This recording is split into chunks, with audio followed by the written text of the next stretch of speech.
Nuk ka si shpjegoj që Rama është një personazh shumë i fuqishëm në Shqipëri, po jo vetëm, pra ka lidhje shumë të forta me njerëz të fortë pushtetit Me njerëz anti-shqiptar që jetojnë në Amerikë. Me ata, me Sorosi. Ja vajti të Sorosi. Sorosi është në kupolin e masonëve të botës. Janë ata që na e binë gjitha këto. Pra ju po thoni që Rama është pjesë e masonëve? S'u bëhet fjalë fare që është mason ai, po.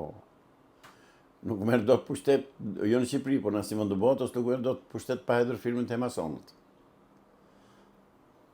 S'kemi ç'u bëjmë. I bie që edhe Donald Trump të jetë pjesë e masonëve, apo? Se di. Deri tani duket sikur ai po lufton kundër tyre. Deri tani, nga informacionet që lexojmë, Nuk ka po në Shqipëri kush është i dhe përveç Ramës pjesë e këtyre strukturave masonike? po të tërë. Rama, Berisha, Ramiz Alia, Enver Hoxha, të tërë mason kanë qenë, pjesë e masonëve, tërë të rekrutuar për atyre. Nuk merr pushtet në Shqipëri, nuk merr karrike në Shqipëri pa hedhur firmën tek ata, harroje. Këtë e dinë të tërë ata që menojnë me politikë. E dinë të tërë. Çka kërkojnë në shërbim të kësaj? Ja, të marrin Shqipërinë e shqiptarët kështu. Të grabisin pasuritë shqiptare, të boshatisin Shqipërinë, ta mbushin me të zinj të ardhur nga djalli i sëmës. Ja, këtë kërkojnë. Duan të çrrënjosin kombin shqiptar, kulturën shqiptare, historinë shqiptare.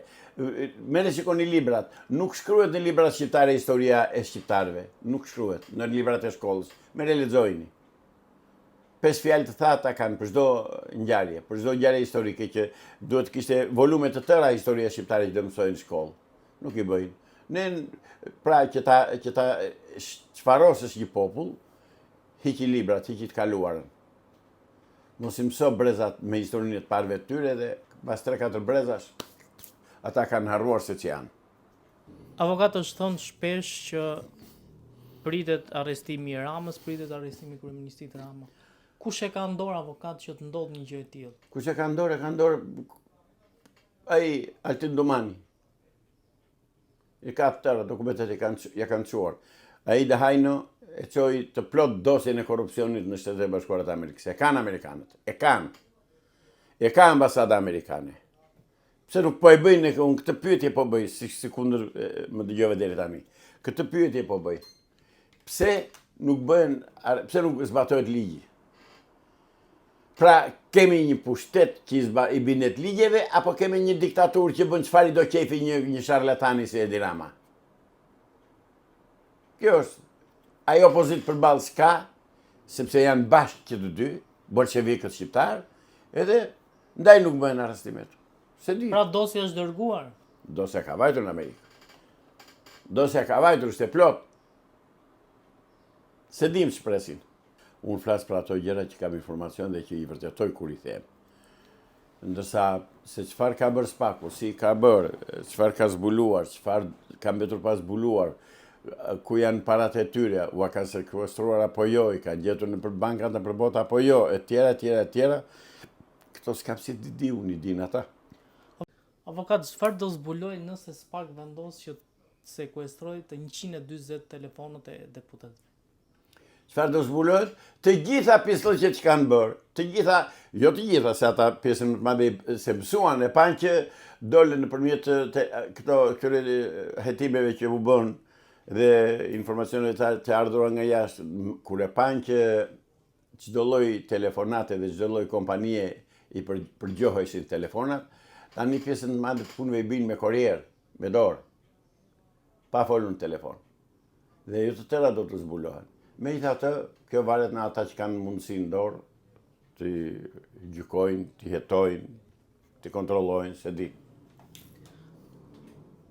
Avokat, si shpjegohet që Fredi Peleri është eurodeputet në një kohë që mund vinë në Shqipëri, mund bëj takime lirshëm, edhe akoma ne me Greqin kemi në diskutim ligjin e luftës, çështjen çame, tokat që akoma si kanë marrë ata.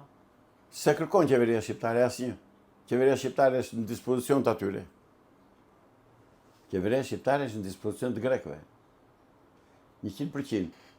Në të tëra rastet, në të tërë politikën e këtyre të paktën, që nga pse shkojmë larg.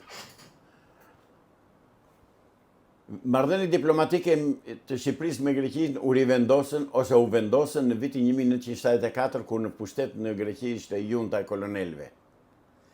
Por në pushtet të Shqipërisë që Enver Hoxha, i famshëm adetar dhe komunist dhe patriot i Shqipërisë, spiuni 100.000 spionazheve që nga i shërbimit sekret të Zogut, që nga italianëve, me gjermanë, me drejt, me anglez, me drejtje me të birë. Zotëri, jemi të tradhtuar në Shqipëri, vendosen vetëm tradhtarët e kombit shqiptar në pushtet. Ata e marrin pushtetin. S'na japin pushtet neve, që e dim se ç'është Adeu dhe ç'është Shqipëria, ç'është populli ynë, e ç'është kultura, ç'është e kaluara jonë. Jo. Ja kështu. Avokat, po jemi këtu te marrëdhëniet me Greqinë.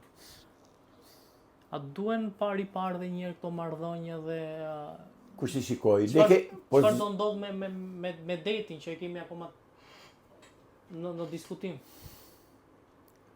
Ne e kemi rëzuar atë marrëveshjen e detit me vendim gjykatës kushtetuese. Grekët e kanë miratuar në parlament dhe grekët kanë ardhur dhe 5 kilometra përballë Himarës.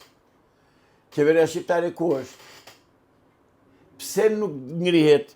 Pse nuk bën një not proteste qeveria shqiptare? Po thot Edi Rama pa pikturpi, bërë more tradhtari i pështir. Je tradhtari pështir ti që thua do ta çojmë në Hag çështjen e detit. Deti është i shqiptarëve. O që futi, o hebreu Edi Rama. Zotëri, është tradhti marrëveshja e detit me Greqinë. Dhe atë tradhti e bëri Lulush Basha me Sali Berishën. Natyrisht me miratimin e këtyre. Lesestani çuan këta gjasme, u bën patriot këta dhe çuan gjykatën kushtetuese. Këto janë lojrat e këtyre për të thënë që shiko se ne jemi opozit. Jo, janë bashkë. Dhe e kanë tradhtuar çështjen shqiptare. E kanë tradhtuar, as më shumë as më pak. Avokat, ne ishim javës që shkoi në një intervistë ku ju pyeta nëse Shtetet Bashkuara të Amerikës do të godasin Iranin. Dhe ju ndër të tjera tha që shpresoj që një gjë e tillë të mos ndodhë. Ndërkohë të dielën SBA vendosën që të bombardonin 3 impiante bërthamore të Iranit. Si gjykoni këtë vendim të tyre? Shiko. Kemi disa vende që janë të armatosur me armë atomike. Indi, Pakistan, Kim, Rusi, Gjermani, Francë, Angli, Izrael. Pra, këto vende i kanë armët atomike. Izraeli pse të mos i ketë? Irani, më fal. Irani pse të mos i ketë?